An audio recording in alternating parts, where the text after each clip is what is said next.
Ceci est un livre audio autogénéré par Google. Introduction. Orhan Pamuk, le fils de son temps.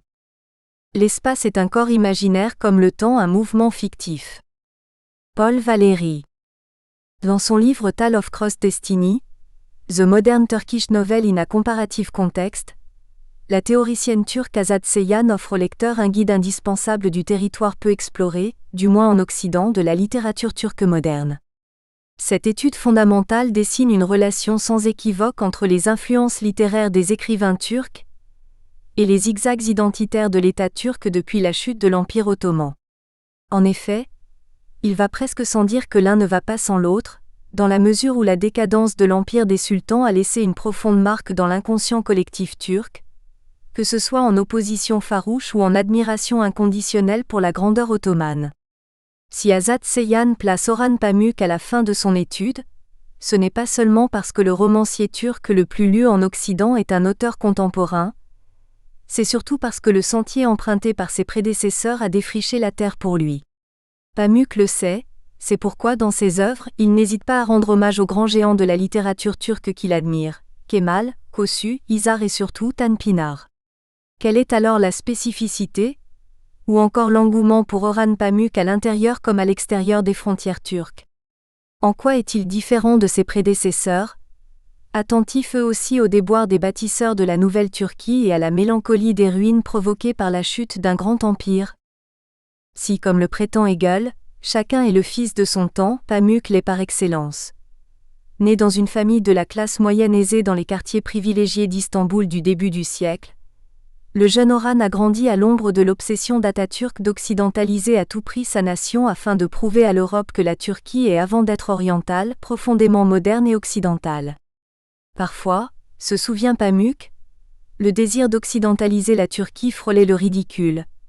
Interdiction de porter les vêtements turcs qui répugnent tant de Régide en visite à Istanbul, interdiction de bâiller dans la rue et de manger la bouche ouverte, interdiction de regarder avec haine une belle et élégante femme.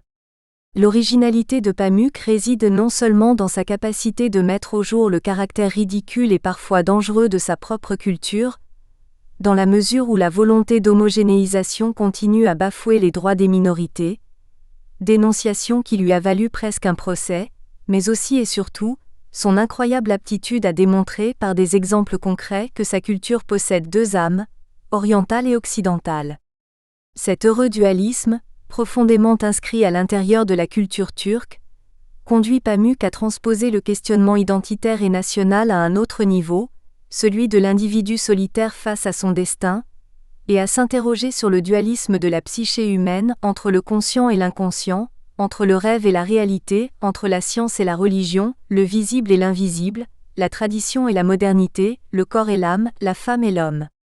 Autrement dit, la fracture est au cœur de sa démarche et le fossé qu'elle provoque instaure l'idée d'un autre espace, c'est-à-dire d'un espace de l'entre-deux, cette notion chère à Derrida dont il sera évidemment question plus loin. Le dualisme définit l'état permanent des êtres et du monde dans l'œuvre de Pamuk où l'espace joue un rôle primordial dans la mesure où, en découvrant l'autre Istanbul grâce aux écrivains étrangers en visite dans sa ville, le romancier discerne le côté malléable et insaisissable de sa propre culture et de lui-même. Pourtant, ce n'est pas parce qu'il distingue l'aspect fuyant et indicible du monde, pas davantage parce qu'il utilise les procédés littéraires à la mode, l'absence de centre, la personnification de la ville, l'engouement pour l'espace urbain, les adresses aux lecteurs, etc., que Pamuk est un écrivain postmoderne. Il est postmoderne pour des raisons autres que nous allons examiner après cependant avoir préalablement répondu à la question suivante. Pourquoi l'écrivain turc est-il postmoderne et non pas simplement moderne? Pour comprendre la portée d'une telle distinction, il y a lieu d'expliquer la différence entre ces deux courants afin de situer Pamuk sur la scène littéraire mondiale. On sait, depuis les figures clés du mouvement littéraire et poétique moderne, Woolf, Joyce, Proust, Faulkner, Eliot, Stevenson, Kafka, Mallarmé, Rilke et bien d'autres, que la confusion des genres, les formes fragmentées et les récits discontinus et décentrés conduisent autant le lecteur que le narrateur vers une subjectivité fragmentée, amorcée par la prise de conscience des états discontinus de la conscience, Bergson. Il en va de même du postmodernisme même si la différence ultime repose sur leur mission dernière. Le modernisme entend remédier par l'art à la fragmentation du monde et du soi. Seul l'art peut sauver le monde du non-sens, une fois que les méta-récits comme l'émancipation rationnelle du sujet, siècle des Lumières, et la marche de l'esprit universel dans l'histoire, Hegel, n'arrivent plus à rendre compte de la quête existentielle du sujet dans un monde non téléologique. En un mot, l'artiste peut résoudre le problème existentiel lié à la quête du sens, ce dernier étant suite à la mort de Dieu, Nietzsche, et au désenchantement du monde, Gauchet, la préoccupation principale d'une époque qui tente d'assumer son immanence. Le postmodernisme célèbre le non-sens et trouve dans le jeu, la collection des objets et des archives. Kemal, le protagoniste du musée de l'innocence, passe le reste de sa vie à collectionner les objets appartenant à la bien-aimée disparue, l'unique façon pour lui de combler son vide et de donner un sens à sa vie, et le bricolage, l'activité préférée de Pamuk, la possibilité de substituer au vide déclenché par le non-sens les traces. Autrement dit, pour les écrivains postmodernes, le vide provoqué par l'absence du sens crée un chaos insurmontable. L'artiste est alors impuissant face à l'absence de sens et de plénitude du logo, l'idée omniprésente dans la pensée occidentale depuis Platon et que Derrida critiquera farouchement plus tard. L'unique façon de survivre au non-sens, c'est de lui substituer le jeu, les renvois, les reflets et les traces, comme s'il fallait donner un sens au non-sens. Mais ce sens donné n'est pas transcendantal, il est de l'ordre du jeu et du substitut. L'absence de signifié transcendantal étend à l'infini le champ et le jeu de la signification. Lors d'une conférence donnée en 2010 à l'université de Harvard, Pamuk fait l'éloge du postmodernisme et du déplacement du centre. Car ce qui compte, dit-il, ce n'est pas le centre du roman en lui-même, mais plutôt notre quête, celle des lecteurs de ce même centre. Autrement dit, si le sens n'existe pas, le centre du roman non plus. Et si c'est le cas, ce dernier est fabriqué par les lecteurs qui, au fur et à mesure qu'ils avancent dans le livre, tentent de fabriquer un sens et un centre à l'histoire qui leur est racontée. Toute l'œuvre de Pamuk est basée sur la quête incessante de ce que quelque chose qui se dérobe à l'infini, de cette plénitude primordiale dont le centre et le sens ne sont que les effets secondaires, déployés à travers le mécanisme des présences-absences, qu'il s'agisse de l'être aimé, de l'élucidation jamais déchiffrée du meurtre, de la construction d'un espace idéal qui n'existe pas, de l'écriture jamais achevée d'une œuvre idéale capable de franchir l'infranchissable, de l'avènement d'une œuvre qui arrive jamais à se matérialiser dans le monde matériel. Mais si le postmodernisme ressemble beaucoup au modernisme, il en diffère dans ses attitudes vis-à-vis de beaucoup de ses orientations. Le modernisme, par exemple, tend à présenter une vue fragmentée de la subjectivité humaine et de l'histoire, mais présente cette fragmentation comme quelque chose de tragique, quelque chose qu'il faille regretter et entériner comme une perte. De nombreux modernistes tentent de soutenir l'idée que les travaux de l'art peuvent rendre l'unité, la cohérence et le sens qui a été perdu dans la vie moderne. L'art fera ce que d'autres institutions humaines n'ont su réaliser. Le postmodernisme, à l'opposé, ne se lamente pas sur l'idée de la fragmentation, du provisoire ou de l'incohérence, mais bien plutôt célèbre tout cela. Le monde est-il sans sens ? Comme le souligne M. Clage, ne prétendons pas que l'art peut alors créer du sens, contentons-nous de jouer avec l'absurde.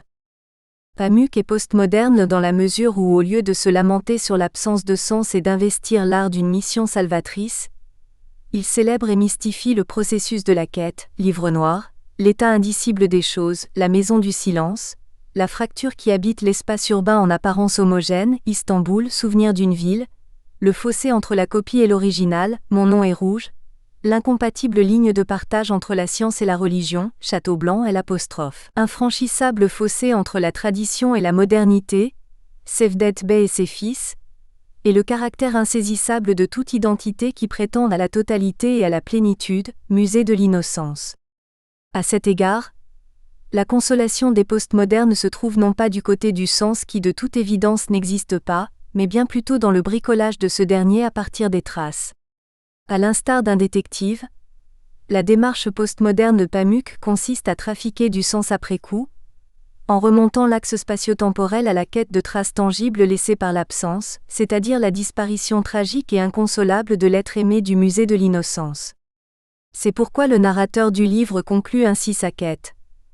Je compris une nouvelle fois que c'est dans les calmes et petites maisons-musées où le passé hantait comme un fantôme les objets que je trouvais une beauté et une consolation qui me reliaient à la vie.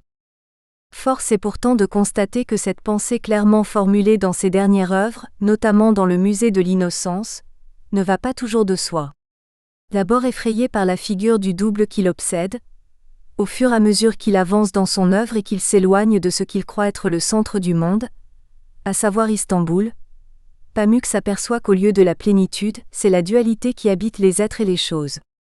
Son premier roman Cevdet Bey et ses fils raconte l'évolution parfois douloureuse d'une famille sur 3 générations, les modes de vie traditionnels et les choix modernes des enfants. Tout est raconté par rapport à cette difficile dichotomie qui est au cœur des personnages et de leurs espérances, à savoir comment être en harmonie avec son temps, sans nécessairement tout renier du passé. Le Château Blanc et la Maison du Silence explorent les identités multiples provoquées par la modernisation forcée et amorcée par le père de la nation, Kemal Atatürk, à travers le jeu du double entre soi et l'autre, mais aussi entre soi et l'espace, surtout depuis que l'architecture et le déplacement du centre vers la périphérie, au sens littéral et symbolique, sont devenus le nouveau cheval de Troie des bâtisseurs de la nouvelle Turquie, obsédés par le retard de leur pays par rapport à la modernité européenne. Détruire les strates hétérogènes de la Turquie, pour leur substituer les monuments représentant l'avènement d'une identité nationale, tel est l'arrière-plan politique de la plupart des livres de Pamuk. Le livre noir et Mon nom est rouge confirment le goût du romancier pour le jeu du double et des identités multiples, d'une rive à l'autre du Bosphore, d'un continent à l'autre, d'un siècle à l'autre, c'est-à-dire d'un renvoi de signe à l'autre. Pour parler en termes d'Héridien, tout en n'oubliant jamais de mettre l'accent sur l'amour inconditionnel que le romancier turc cultive vis-à-vis d'Istanbul, sa ville natale. Cette dernière, véritable ville des présences-absences dont nous allons largement parler au premier chapitre, est responsable en quelque sorte de la découverte de l'identité hétérogène et de la multiplicité du peuple turc, dans la mesure où, à l'instar d'un miroir, elle dévoile les reflets du double que l'écrivain traque à travers la ville. C'est notamment la raison pour laquelle le père de la nation, Kemal Atatürk, a décidé de donner à la Turquie une autre capitale, Ankara. L'exploration du dédoublement non seulement de la subjectivité de l'écrivain, mais aussi de la subjectivité d'une ville dont la réalité manifeste n'est qu'une facette. Tout comme le petit Pamuk, la ville d'Istanbul est tentée par les ombres d'autres existences. Et ce dédoublement est à la fois mystérieux et troublant. Par-delà la consolidation de la figure du double et des identités multiples dévoilées à travers le rapport à l'espace, c'est à partir de Mon nom est rouge que Pamuk recourt, même s'il les avait largement annoncés dans les œuvres précédentes, à des procédés postmodernes qui l'éloignent sciemment des traditions narratives d'Orient.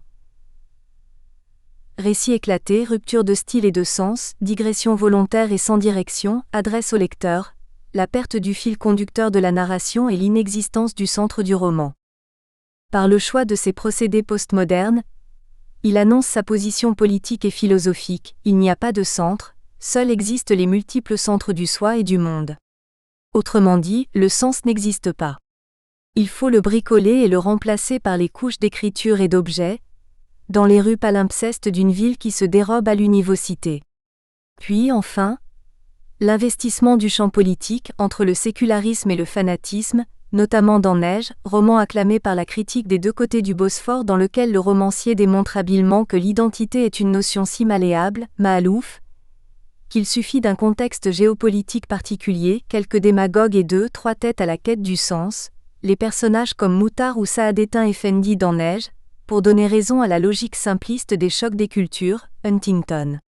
Est-ce la raison pour laquelle Pamuk inspire les mots suivants aux membres du jury de l'Académie du prix Nobel qui lui ont attribué le prestigieux prix? In the quest for melancholic soul of his native city, et discovered the new symbol for the clash of culture. Parce que l'écrivain découvre, à la fin d'une quête identitaire sous forme de tension entre l'Orient et l'Occident qui traverse l'ensemble de son œuvre, que cet apparent clash of culture n'est pas seulement le retard que peut ressentir une civilisation déchue par rapport à une rivale scientifiquement et culturellement avancée, c'est plutôt la mélancolie solipsiste de l'individu, causée par le refoulement de ses propres pulsions au nom de la cohésion sociale, Freud. Dans son roman Istanbul, Souvenir d'une ville, Pamuk annonce le tempo de son récit autobiographique sous l'égide du double et de l'altérité. J'ai toujours eu dans un coin de l'esprit l'idée qu'il existait un autre Oran qui était mon semblable, mon jumeau voire mon double. Ce sentiment d'altérité semble être la suite logique d'une ville successivement traversée par l'Empire romain, byzantin et ottoman, à la croisée depuis toujours entre la civilisation orientale et la civilisation occidentale. Mais l'idée du double ne vient pas de l'extérieur, comme Pamuk veut d'abord nous le faire croire. Cette idée vient du fait que le centre, c'est-à-dire la sensation de l'éternité, sentiment comme de quelque chose de sans frontières, sans bornes, pour ainsi dire océanique, et primordial auquel il aspire n'existe pas. Puisque tel est le cas, il faut assumer d'emblée le caractère fluide et pénétrable du sujet, inévitablement constitué de diverses sources du moi, tellor, histoire, tradition, culture, religion, art, sexualité. Mais ces sources peuvent parfois être autres, c'est-à-dire appartenir à la culture de l'autre, de l'occidental dont le regard est si important que Pamuk nomme tout un chapitre d'Istanbul, souvenir d'une ville à l'aune du regard occidental. C'est du moins ce que dévoile à Pamuk sa propre ville natale, Istanbul, avec ses traces mémorielles hétérogènes. Ces mêmes traces lui sont apparues grâce aux écrits des écrivains français à Istanbul, Nerval, Gautier, Loti et Flaubert. On s'aperçoit que le fantôme de l'autre qui habite l'écrivain turc est d'un côté le fantôme de la crise identitaire turque, à califourchon, historiquement, géopolitiquement et culturellement, entre l'Orient et l'Occident, entre la modernité et la tradition, entre demeurer et devenir, et de l'autre, le fantôme de l'altérité, c'est-à-dire de l'inconscient, qui est au cœur de chacun, indépendamment des appartenances culturelles et religieuses. C'est dans son dernier roman, Le musée de l'innocence, que l'écrivain formule cette découverte de façon explicite.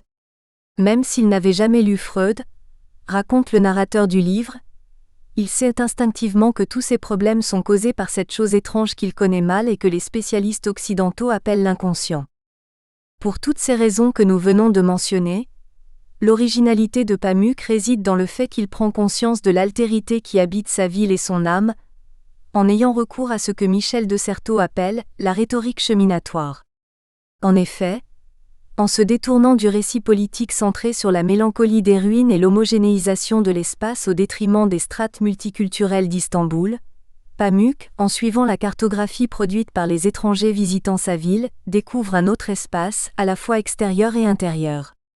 Il entrevoit alors la beauté des faubourgs pauvres où il n'a jamais pénétré, mais aussi les recoins insoupçonnés de son propre espace intérieur, dans un premier temps, largement influencé par l'identité narrative diffusée par le discours politique en place, Whitebread. L'espace joue donc un rôle primordial dans l'enquête de sa ville et de lui-même dans la mesure où, en pénétrant les sentiers méconnus de sa ville, il découvre les multiples facettes de ce qu'il croyait être son identité culturelle et individuelle. Ces facettes multiples et hétérogènes le conduisent plutôt vers l'identité fluide, donc impossible à encercler et à enfermer dans des carcans. À la lumière de ce qui vient d'être dit, la problématique de ce travail est la suivante.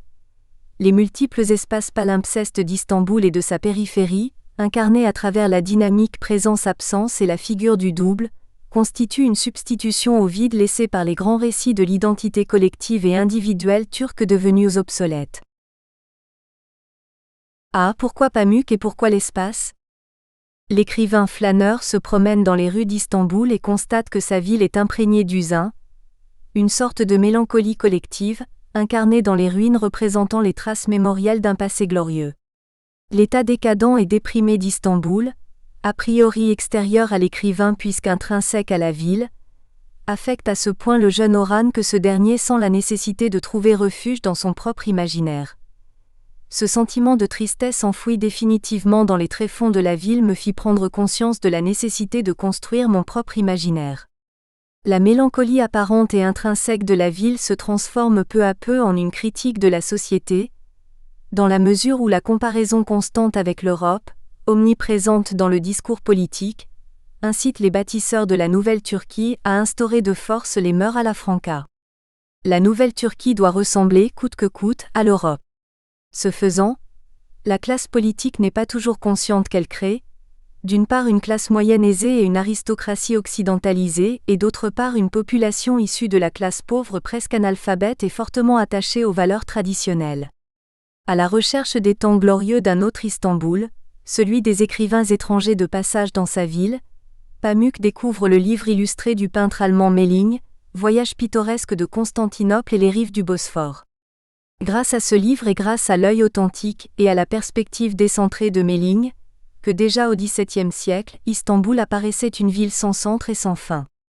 Pamuk se détourne alors de plus en plus de l'identité narrative turque et des récits diffusés par le pouvoir en place, et commence à dévorer les ouvrages des écrivains français sur Istanbul, Nerval, Loti, Gautier, Flaubert.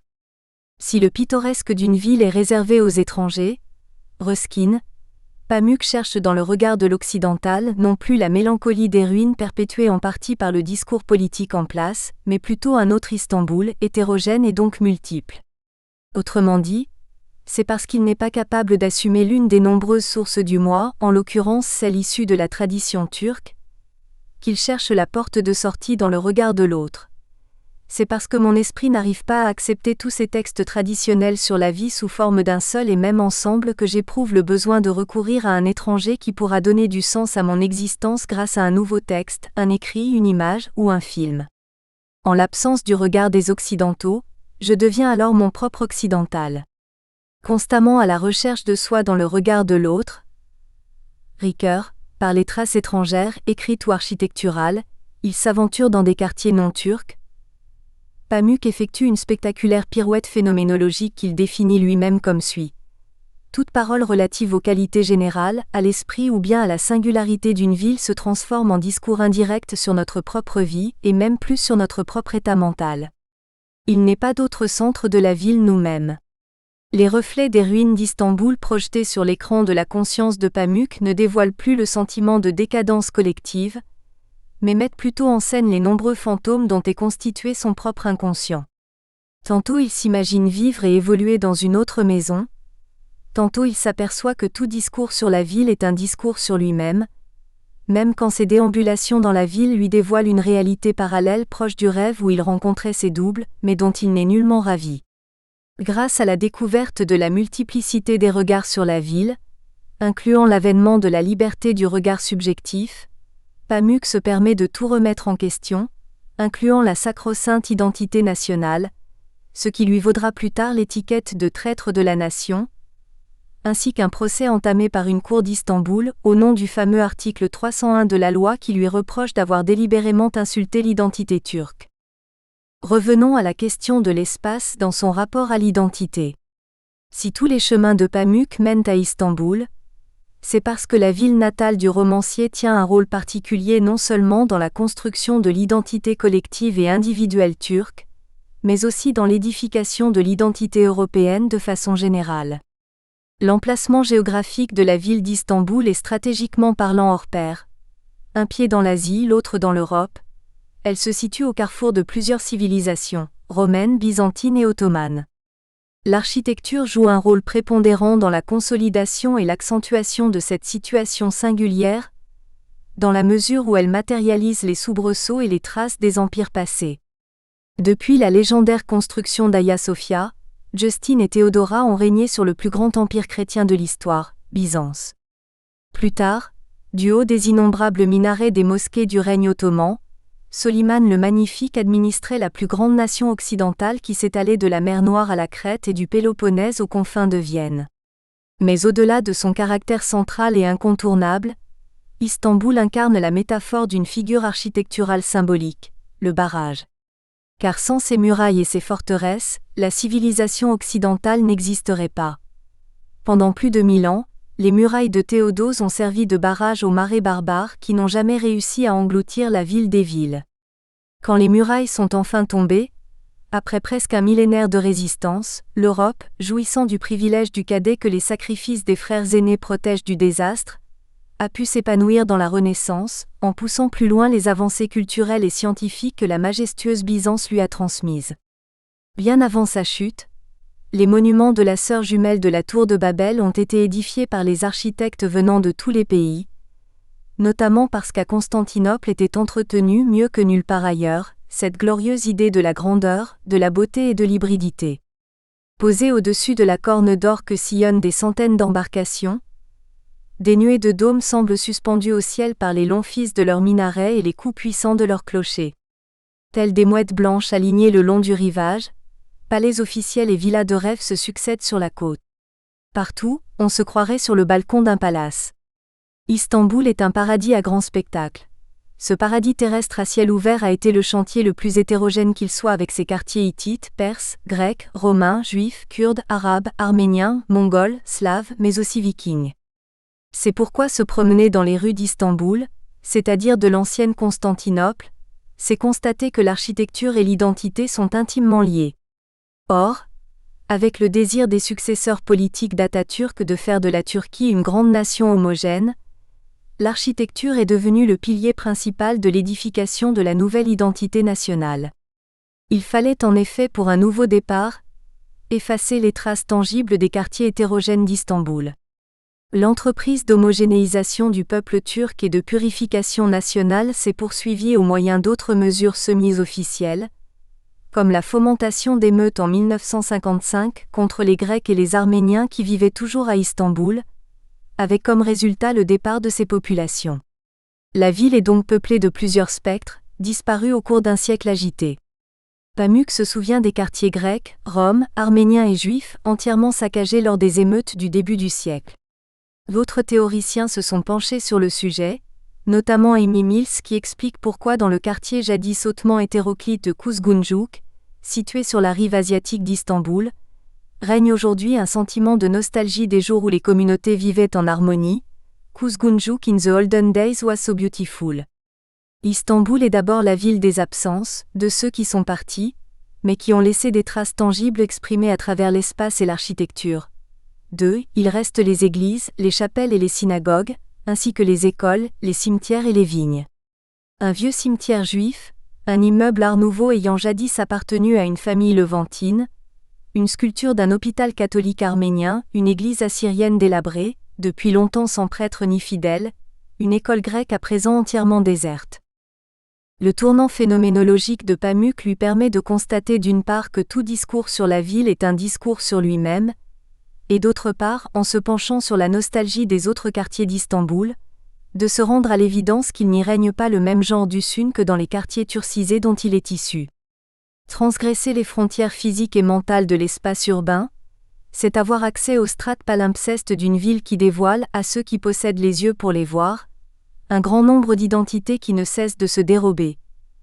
Identité nationale, identité multiculturelle, identité mémorielle, identité artistique, identité individuelle, identité masculine, identité féminine, etc.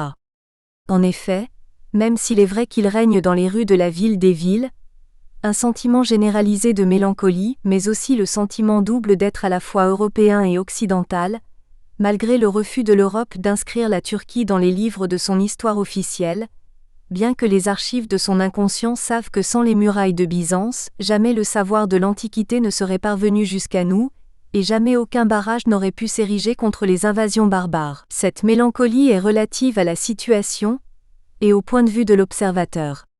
Voilà entre autres la grande trouvaille de Pamuk. En outre, la Turquie constitue pour l'Europe un miroir dans lequel cette dernière perçoit des aspects d'elle-même qu'elle tente de refouler. C'est une des raisons pour lesquelles elle lui refuse l'accès à son espace. Cet ethnocentrisme relève non seulement de son incapacité à supporter l'idée qu'il puisse exister quelque chose de réel dans l'image que l'autre se fait d'elle, mais surtout, quand revient la question de l'entrée de la Turquie dans l'Union européenne, autre proposition ethnocentrique, comme si l'espace européen était à nouveau le centre du monde, l'irrationnel ressurgit à la surface. Nous quittons le champ du rationnel et nous pénétrons dans le domaine de l'ignorance et du préjugé qui mène fatalement à l'injustice et à l'erreur. Il s'agit précisément pour Pamuk de dépasser les frontières imposées à l'intérieur et à l'extérieur des frontières turques, pour surpasser le rapport antagoniste à l'autre et inventer à l'aide de la déconstruction et des procédés postmodernes, une nouvelle architecture, un nouvel espace et une nouvelle identité. This identity would have always affirmed itself against alterity in general and against the other a different, foreign, stranger and, eventually, enemy. Identity has always been distributed according to the discriminating opposition inside-outside, internal-external, to which architecture has given a concrete form in various ways. En architecture of the event should give place to the relation to the other. The event comes from outside and is unpredictable from within, which for Derrida is the irreducible condition of an identity that is not simply reactionary and violent. B. L'espace palimpseste comme miroir des identités insaisissables. Lire Pamuk avec les yeux de Derrida. La postmodernité montre à Pamuk le chemin de l'identité multiple, inclassable et insaisissable, une identité fuyante, basée sur les nombreux reflets et les renvois pointant l'absence de sens et de plénitude. Le double est au cœur de l'identité nationale et individuelle parce que l'entre-deux qui s'incruste entre la quête et l'absence du sens, entre le conscient et l'inconscient, fait l'éloge d'un autre espace, le blanc. Il n'y a pas de chose en soi, comme il n'y a pas un seul et unique Istanbul, pas plus qu'il n'existe d'identité fixe et définissable. Être turc, c'est être multiple. La célèbre romancière turque, Elif Shafak, contemporaine de Pamuk et faisant elle aussi l'objet d'un procès aussitôt annulé grâce aux défenseurs des droits de l'homme, livre à ses lecteurs le secret de sa ville et la source créative des écrivains stambouliotes. Pour commencer, je vais vous livrer un secret sur ce lieu. C'est un secret ancien que seuls connaissent les autochtones et que les touristes ne pressentent qu'à peine. Le secret, c'est qu'Istanbul n'existe pas. Au lieu de cela, il existe plutôt plusieurs Istanbul qui vivent côte à côte. Il ne s'agit pas d'une ville unique, mais d'une énorme poupée gigogne. Vous ouvrez une poupée, et vous en trouvez une autre à l'intérieur. Et vous n'ouvrez celle-ci que pour tomber sur une autre encore, emboîtée dedans. Istanbul, ce sont de multiples villes cachées au sein d'une ville. Istanbul est un labyrinthe, une énigme dans une énigme. C'est une galerie des glaces où rien n'est tout à fait fidèle aux apparences. Ce qui paraît très oriental à un étranger peut en fait être très occidental. De la même façon, ce qui paraît très ancien au premier coup d'œil peut s'avérer relativement neuf. Quand on parle d'Istanbul, on devrait se montrer prudent dans l'emploi de catégories existantes. Cette ville n'aime pas les clichés. Il va sans dire que tous les romans de Pamuk, comme ceux de ses contemporains, parlent de ce non-lieu, Auger, qu'est Istanbul. Par conséquent, se pencher sur les multiples et insaisissables facettes de la ville, c'est montrer, toujours à partir de l'espace, que la postmodernité des écrivains turcs contemporains réside dans leur façon particulière de tisser les liens indélébiles entre l'espace et l'identité. Nous avons déjà mentionné comme dans Istanbul, souvenir d'une ville Pamuk présente avec subtilité son étrangement inquiète certitude de l'existence de son double qu'il va finir par rencontrer dans les archives, les quartiers et les monuments des étrangers omniprésents dans la ville. L'espace urbain sert de miroir dans lequel se reflètent les enquêtes et les déambulations de Pamuk qui, à l'image du flâneur de Benjamin, constate que la postmodernité turque a indéniablement quelque chose à voir avec la ville dans la mesure où cette même postmodernité n'est ni une culture ni un état d'esprit. Elle est indissociable de la manière dont la ville est ressaisie dans la réflexivité d'une expérience. Autrement dit, le premier réflexe de Pamuk ressemble indéniablement à celui de Benjamin dans la mesure où tous les deux tentent de situer leur existence à l'intérieur de cette nouvelle ère moderne et ultra-industrialisée. In each case, the flâneur figure is the early harbinger of a major economic transformation. Like Benjamin's Paris in the 19th century, Pamuk's Istanbul is undergoing crucial economic change. Observing rite of passage, like the burning of the magnificent Ottoman mansion along the Bosphorus, Pamuk's flâneur interprète the violent act of incinerating houses as a symptom of modernization. Driven by the urge to be rid of all the bitter memories of the fallen empire, the citizens of Istanbul destroy the city's Ottoman architecture and replace it with soulless concrete building.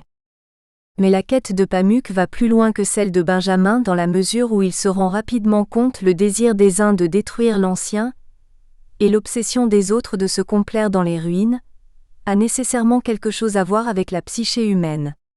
La réflexivité de Pamuk est indissociable de l'héritage introspectif de Freud et de Derrida. Premièrement, la figure du double hante l'œuvre entière de Freud puisqu'elle incarne le concept d'inquiétante étrangeté. Le sentiment d'inquiétante étrangeté hante la plupart de ses patients, et se manifeste sous la forme du double qui surgit, telle une épouvante, des recoins refoulés de leur inconscient. Mettre entièrement au jour la véritable nature du double est une tâche impossible dans la mesure où franchir le décalage entre l'état de rêve, l'inconscient et celui de la veille, le conscient, est simplement paradoxal, on ne peut pas simultanément rêver et être conscient. Avant de voir comment Freud influence Derrida et comment la démarche postmoderne de ce dernier loge dans l'œuvre de Pamuk, rappelons qu'une des premières œuvres de Freud est reprise plus tard par Derrida, intitulée L'esquisse, annonce la notion de la différence, du vide, de la pulsion de la mort, du substitut, du frayage et du décalage. En étudiant le rêve, Freud tente de comprendre la dualité qui habite la psyché humaine. L'existence du rêve manifeste et de l'inconscient latent font dire aux psychanalystes qu'il ne peut y avoir de traduction de l'un vers l'autre précisément, parce que l'un est toujours en retard par rapport à l'autre, comme est en retard la trace par rapport à la présence.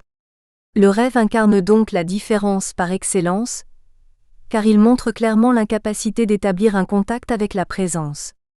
Le rêve se présente donc toujours au moyen d'une écriture de différence, qui transcrit l'après-coup à partir du supplément et de la répétition. L'unique façon de...